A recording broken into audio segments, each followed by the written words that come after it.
क्या कभी ऐसा सोचा है कि एक मामूली सा क्विज का पन्ना भारत की हजारों साल पुरानी संस्कृति के दरवाजे खोल सकता है? सुनने में अजीब लगता है ना, पर आज हम यही करने वाले हैं। चलिए इस सफर पर निकलते हैं, सवालों से संस्कृति तक। तो हमारी कहानी शुरू होती है एक सवाल से, एक पहेली से। एक सूफी दरबारी कवि, एक सिख गुरु और एक हिंदू रहस्यवादी राजकुमारी, इन तीनों में भला क्या एक जैसा हो सकता है? पहली नजर में तो कुछ भी नहीं है ना, लेकिन इनके बीच एक ऐसा गहरा धागा है जो हमें सीधे भारत के आध्यात्मिक दिल से जोड़ता है। तो हमारा पहला पड़ाव है एक राष्ट्र की आवाजें। हम उन कवियों, उन संतों और ऋषियों की दुनिया में कदम रख रहे हैं जिनकी सोच ने, जिनकी बातों ने भारत की आत्मा को गढ़ा है। ये वो आवाजें हैं जो सच कहूं तो सदियों बाद आज भी हमारे कानों में गूंजती हैं।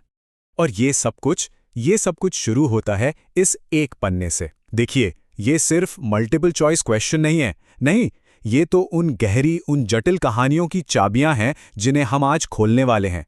तो इस पन्ने का पहला ही सवाल हमें सीधा टाइम मशीन में बिठाकर दिल्ली सल्तनत के दौर में ले जाता है। और सवाल क्या है? तोता-ए हिंद, मतलब भारत का तोता, ये नाम किसका था? और यकीन मानिए, ये सिर्फ एक टाइटल नहीं था, ये एक पूरी पहचान थी। और वो शख्स थे अमीर खुसरो। लेकिन खुसरो को सिर्फ एक कवि समझना बहुत बड़ी भूल होगी।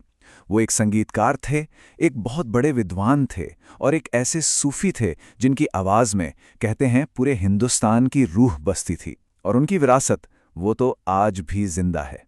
पर देखिए, खुसरो उस दौर में अकेले नहीं थे। जैसा कि ये टाइमलाइन हमें दिखा रही है, उस समय पूरे भारत में मानो एक आध्यात्मिक क्रांति सी चल रही थी। सोचिए, एक तरफ कबीर समाज के बंधनों पर सवाल उठा रहे थे, तो दूसरी तरफ गुरु नानक एक बिल्कुल नए रास्ते की नींव रख रहे थे। और वहीं मीराबाई अपनी भक्ति में डूबी हुई थी।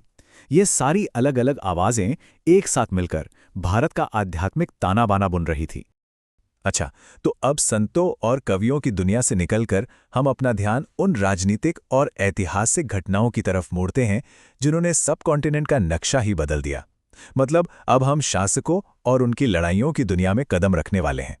और हमारे उसी क्विज के पन्ने का एक सवाल हमें इतिहास के एक ऐसे मोड़ पर लाकर खड़ा कर देता है जहां सब कुछ बदल गया। पानीपत की पहली लड़ाई, ये सिर्फ दो सेनाओं की टक्कर नहीं थी, बल्कि ये तो भारत में मुगल साम्राज्य के 300 साल लंबे दौर की शुरुआत थी।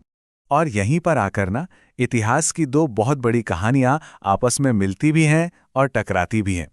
देखिए, एक तरफ अकबर दीन-ए-इलाही जैसा एक नया विचार सामने रख रहे थे, तो वहीं दूसरी तरफ जहांगीर के शासन में गुरु अर्जन देव की शहादत हुई और फिर आगे चलकर गुरु गोविंद सिंह ने खालसा पंथ की स्थापना की। ये सारी घटनाएं हमें दिखाती हैं कि मुगल और सिख इतिहास एक दूसरे से कितने गहरे और कितने जटिल तरीके से जुड़े हुए हैं। तो चलिए अब इन साम्राज्यों और लड़ाइयों की गूंज से थोड़ा हटकर भारत की कलात्मक आत्मा की तरफ बढ़ते हैं। अब बात होगी देश के उन जिंदा दिल और लय से भरे क्लासिकल डांस फॉर्म्स की। और हमारी ये खोज हमें वापस कहाँ ले आती है? उसी एक पन्ने पर।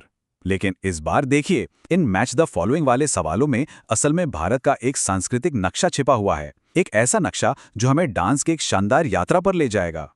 तो अब एक सवाल, बिल्कुल उसी क्विज के फॉर्मेट में, क्या इन डांस फॉर्म्स को उनके सही राज्यों से जोड़ा जा सकता है? जरा सोचिए और चलिए देखते हैं। और ये रहे जवाब। जरा देखिए कैसे हर डांस अपनी मिट्टी की, अपनी जमीन की कहानी सुनाता है। भरतनाट्यम में तमिलनाडु के मंदिरों की गूंज सुनाई देती है, तो कथकली और मोहिनी अट्टम में केरल की हरियाली और वहां की परंपराएं सांस लेती हैं। ये सिर्फ डांस नहीं है, ये भारत की जीती जागती विरासत है। तो देखा आपने, हमने शुरू कहां से किया था और हम पहुंच कहां गए। सवालों का एक मामूली सा पन्ना, और उसने हमें कवियों, सम्राटों और कलाकारों की दुनिया की सैर करा दी। इसने हमें भारत की कहानी के तीन बिल्कुल अलग लेकिन आपस में गुथे हुए पहलुओं से मिलवाया। और बस यहीं पर आकर एक आखिरी सवाल मन में उठता है। अगर अगर एक पन्ने में इतनी सारी कहानियां छिपी हो सकती हैं, तो जरा सोचिए, हमारे चारों तरफ किताबों में, दस्तावेजों में ऐसे कितने ही पन्ने होंगे जिनमें न जाने कितने भूले बिसरे इतिहास खोजे जाने का इंतजार कर रहे हैं।